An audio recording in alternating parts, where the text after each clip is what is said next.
Hello everybody. As a shark and adventure lover myself, I'm very excited to chat with someone who is nicknamed the Shark Whisperer.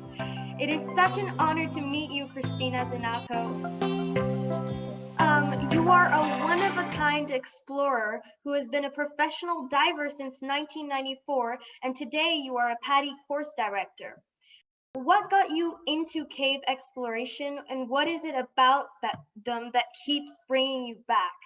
My first cavern dive, so the first room of a cave, was my 11th ever logged dive. Wow. And when I entered it, I only seen dry caves once or twice before in my life in southern Italy with the stalactite and the stalagmites, and you walk through. But floating through them, it was just one of the most amazing experiences. And I felt like I entered a geological book, a history about the planet. And I immediately fell in love with the feeling. There was this crystal clear water. It's like you're floating in air rather than water. And then these crystal decorations that had all these stories to tell. So I keep going back because there's more and more to read. And the more and more you read, the more and more you find. And then I realized that caves have this intrinsic connection with everything that we do. They're literally, if the ocean is the out of sight, out of mind, the caves are the 100th times more the out of sight, out of mind. And yet they're so important. They carry nutrients here in the Bahamas to the ocean for the animals that benefit where the caves come out of the mangroves. Unfortunately, they carry pollution. They carry fresh water. They're actually so intrinsically connected with everything we do on land that can actually reflect into the ocean. And so I start going back to bring back their importance, their beauty, and trying to have people fall in love with them. You do a lot of talks on your exploration of them for years. Have you found that people over the years are more aware of caves' importance, or are we still vastly clueless of its impact on us in the ocean? That's a very good question. It's still a very hard subject to break outside of certain boundaries. So the people that have a direct experience, even if it's just one small cavern tour, like if they can come into the first room of the cave, they immediately have a change in perception. So there's still very much a disconnect. And I do understand it, right? It's underground, underwater. And in a way, it's really funny. The caves suffer a little bit of the same misconceptions of sharks that I work also with. And, but yes, it's still very difficult to have people fall in love in what as cave divers would call a bunch of wet rocks. So, what do you hope people could do to help conserve the caves? There's a lot of things that we can do because the caves are affected by everything we do on land. So if you live in an area, and I think where you live as well, you have caves, you have dry caves, and you also have wet caves, and you have caves in the forest.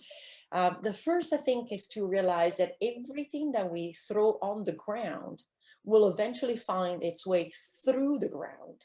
So we can start with managing our pollution levels. We can start with managing like the habits of saying, well, I'm changing the oil in my car, I'm just going to dump it in the bush, which is something unfortunate that is still happening, for example, here in the Bahamas.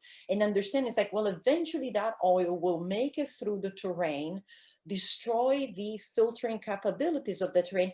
And you know what, when you open your tap next time, it might come through your tap, or it might reach the fish that you eat, or it might actually go in your vegetable garden. So definitely change the way that is this kind of like, well, if I throw it here, out of sight, out of mind, is not true. It circulates back. Understanding that everything is so connected. And once we understand that, then we can work and leverage on that. Those are some of the things that everyone can do from where they are. Have you ever been in a position of danger while cave diving? You're surrounded by rocks, you don't know what's coming.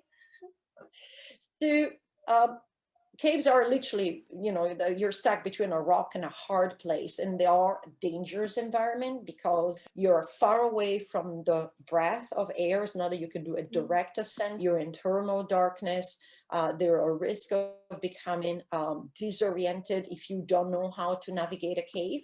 So by nature, caves are dangerous, but what we do is we train and we practice a lot. And so what we do as cave divers is what we call mitigate the risk. And we do that through progressive training, advanced gear, and very much a mindful practice of understanding our limits and the days in which you say, well, today I'm turning around, or today I'm not going in. So am I in danger in a certain way? Yes. Have I ever felt in danger, like at the edge of my life? To be honest, no, because even in the situations where maybe things unraveled in a negative way, we're mentally trained to say, stop, breathe. And so I think the mitigation of risk through mindful practice and continuous training is what actually makes cave diving in a certain way very safe for the trained diver. The very first time I saw you, I fell completely in love with you at that point. You had your hand up a shark's mouth in the Caribbean, removing fish hooks to add to your collection box that was already very big. You now have over 20 years of experience with sharks, and you therefore raise a lot of awareness on these beautiful apex predators, their behavior, and the threats they are facing today. I actually have a shirt to go with the theme. First off, let's skip all the way back to the very first time you removed a hook. How did you do that? What got you to just stick your hand up the shark's mouth? Well, the first time I didn't really stick my hand down the shark's mouth. That video that you saw, it was a few years later with a lot more experience. But the trigger that one day made me go, okay, I'm going to try to remove these hooks that I kept seeing on the sharks that I work with, was the same trigger of wanting to help who you love. So if I take my dog for a walk and my dog comes out of the bush with a thorn in his paw, my instinct is to go and help my dog remove in the paw. The sharks are animals that for me have the same value. I call them my babies. It's not, for me, is not like a remote, indistinct creature. And so the same way I love my dogs, I love sharks. I was like, well, I want to help them. So that it was the trigger. So that's how I started. It's I would say sheer love, wanting to help whoever I love. What would you say in one sentence to convince the general public that sharks are far from the brainless killing machines that they've been labeled as? Sharks are breathing, living, thinking creatures. Mhm. There are no monsters in the sea, only the one we make up in our heads. And so knowledge is power. I invite the public to read about sharks, to find out how many different species of sharks there are, and how, in the end, the ocean is their world, not ours. And they share it with us. So it's our time now to learn to share with them. I understand you want to focus on the link between the conservation of caves and sharks. Can you explain how they are related? The caves have water in them. They have salt water on the bottom and fresh water on the top. The water travels through different reasons. Sometimes is tidal, so when they're closer to the ocean, there's a tidal movement, an inflow and outflow. Sometimes is rainwater that fills the cave, and so there's a lot of outflow towards. But in any case, you constantly have this movement of water that goes in and out of these caves.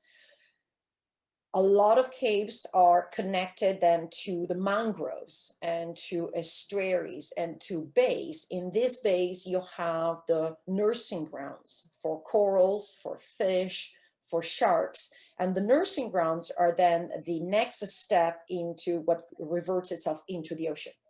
So now you have a cave that transports water, right, nutrients or pollution, that is connected to the connection between the ocean and the land, which is like the mangroves and the beach and the bays, which then supports the entire life in the ocean. Now I pollute here. This pollution will make it down into the caves through the transfer, like a conveyor belt. It will actually transport into this part, will affect this part of the ecosystem, which is usually the most fundamental one, right? Is that where the babies are born, where the new growth is happening. So we affect this, which eventually will affect that. So that is the reason why for me they're very, very important. What I do here will end up here, and what actually I do here will end up here. And they're all very vital, interconnected. And so that's the reason why I'm trying to make people understand that, yes, for example, sharks in the Bahamas are completely protected, but we still need to protect where they go to leave their babies. We need to protect where they go to mate. And we need to protect all the basically related ecosystems that make that area survivable. So if I have to take this opportunity to ask you, because you obviously have a lot of experience with sharks, if I or anyone for that matter were to find myself in a close encounter with a shark, which I haven't had the luck to experience yet, what should I do? Can you share some top tips for me and the audience for the safest and most enjoyable experience for both you and the animal? So we go back to there are over 500 species of sharks. And so I can't give a blanket answer. First thing is, where are you? What are you doing? And which species of sharks has shown up? Chances are, if you're generally, let's say, scuba diving, and you see a shark, my best suggestions will be to grab a camera and take a picture. But in general, if you see a shark, that means that the shark is sharing his or her territory with you. So having a visual contact is a positive thing. If you feel unsettled because you can't recognize the species, is move slowly and deliberately. Don't panic. There's no need to panic. You're seeing the animal. That means the animal already knows you're there. Trust me, the sharks know you're there before you do. Okay. And then keep a gentle eye on that. So just turn with the animal and have a look, right? If the animal does a little bit of a circling, don't give it your shoulders, just have a look. The best way is to remain calm. If you're a few more people, just stay together. However, if you're in an area where you're with a dive guide, watch what the dive guide does. You know, if the dive guide is just going, oh, look, it's a shark, and they're relaxed, well, that means it's okay. Different story if you're on a surface. If you're on a surface, it's very, very important that you know the species of sharks that may be swimming below you. Again, if you see the shark, chances are the shark is just curious and investigating, you know, this movement that he or she feels on the surface. Move slowly, deliberately, keep an eye, and I understand and accept the concept that maybe sometimes you just have to slowly remove yourself from the water. But in general, shark encounters are just this. It's just like, there's someone in my backyard. I'm just going to go and have a look. Imagine you're sitting in your living room and you hear a scuffle in your backyard. The first thing you do is you open the curtain and look outside. It's like, what's going on outside? Right? So it's the same thing. Those are few suggestions. So, People of the Water is your nonprofit organization to change the relationship people have with the underwater world. Can you talk a bit about that? What is it? Why did you decide to create it? I work by three words: exploration, education, conservation. I do believe we need to explore what we don't know, but also we need to explore sometimes what we think we know and challenge that. Once we have explored that, then we can educate ourselves. And if we educate ourselves, we can actually educate others. And when we do that, then we can promote conservation, because only once we know and understand, then we can say, okay, this is what we need to do. And I've been doing that for quite a long time. But the outreach of a single person, I always self-financed all of that, was becoming a little bit short. So I decided to create the nonprofit to allow me to multiply my voice. In a certain way, I was a stone. And so I thought, well, if I create the nonprofit, it's like casting a stone in the water, and I hopefully will create ripple effects. My concept is, I understand that some of those research actually brings back good things for humanity. But in a way, I'm looking at, you know, everybody's applauding landing on Mars, and I'm thinking maybe we should start thinking about landing below the surface and really investing more in understanding how much of our life on this planet is dependent on that 71% ocean. and really create a better relationship with what is keeping us alive here. The COVID pandemic has changed a lot, and recently that's what I've mentioned in a lot of my guests' interviews. So, what are your biggest goals once this is over? That's a very good question. The global pandemic definitely changed a lot of things. It presented extreme challenges to just survive here, because obviously I live on tourism. Like my job is being a scuba diver person. But in a certain way, the global pandemic brought in new reflections for me. I didn't want to wait for tomorrow. So I started doing things today. And I started changing the way I was doing things today to prepare for eventually tomorrow. So my hope is to slowly, it's already started, but is to continue what I'm doing now and hopefully resume more of the reach once we can actually travel a little bit more, but primarily focus on my two loves, which is caves and sharks, with a specific dedication to, high training of people. So like this one-on-one training that I do. So I'm not sitting here going, I'm waiting for the pandemic to stop. I'm waiting. I actually, once the pandemic started, I was like, okay, this is a bump in the road, which is the same thing that could happen if you're going cave diving and you're like, oh, wow, there's a blocked way here. I thought I could actually keep exploring, but there was a giant wall in front of me. How do I circumnavigate the wall? Or maybe this is not the way anymore. I need to find a different tunnel. And that is how I approach COVID. Well, actually, that's it. Thank you so very much for joining me, Cristina. I aspire to be like you when I grow up, an exploration addict and definitely a shark defender. I think All the best to the people of the water, and thank you for the inspiring work that you continue to do. It was a great pleasure talking to you, to talk with a shark and dive expert today. Stay safe and have a great weekend. Thank you, Julia. I do believe you are already. I'm very impressed with your work. And that's the reason why I wanted to talk to you, because you are the person that I hope will follow up these steps, not only of me, but all the people that you talk to.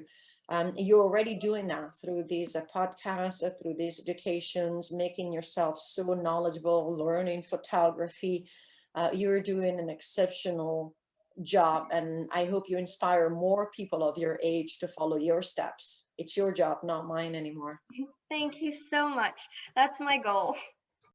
Thank you for watching. What a woman. I'm always impressed by the people who don't choose the easy path, and sharks and caves are definitely a hard thing to stand up for. However, I hope this interview changed your perspective on these topics a bit, and make sure to check out her website and social media for more. See you next time. Bye!